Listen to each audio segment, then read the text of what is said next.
molto positive.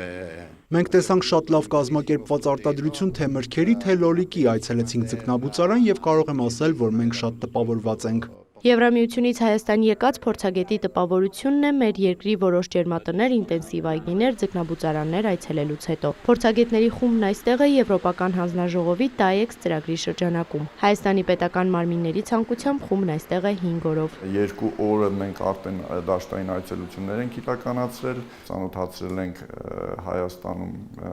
աճեցվող պտուղ բանջարեղենի մեթոդներին, դրա փաթեթավորմանը, իրենց խոսքից երևում է, որ իրենք չէին սպասում, որ Հայաստանում ժամանակակից պետքա ջերմատնային տնտեսություններ լիներ, այսպիսի ինտենսիվ այգիներ լինեին, այսինքն ամեն ինչ բավականին հուսադրող է։ Բացի դաշտային այցելություններից անցկացվում են սեմինարներ, քննարկումներ։ Իրենք ներկայացնում են Եվրոմիության պահանջները, Եվրոմիության օրենսդրությունը, կոնկրետ ապրանքների մասով դեպի ԵՄ արտահանելու հետ կապված, գումարած դրան իրենք ներկայացնում են արտադրական պրոցեսների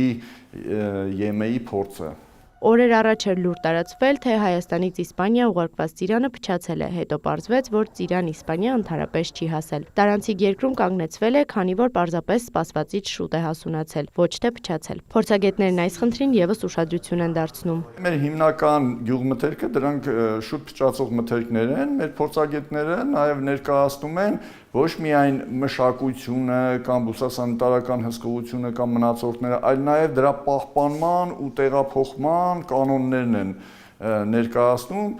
ինչպես պահպանել, ինչպես տեղափոխել, որպեսզի վերջնարդյունքում իր ապրանքային տեսքը չկորցնի։ Իտալացի պրոֆեսորից հետաքրքրվում ենք, իսկ ինչին պետք է առաջին հերթին ուշադրություն դարձնի Հայաստանը։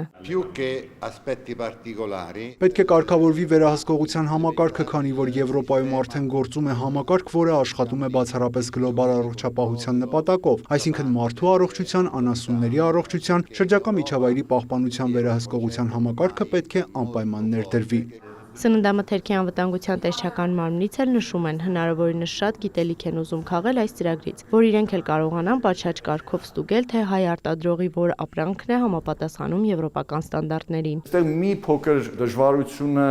նրանում է կայանում, որ առանձին երկրներ ունեն իրենց առանձին պահանջները։ Այսինքն միայն Եվրոմիության պահանջները իմանալը կամ դրան համապատասխանելը դեռևս բավարար չէ։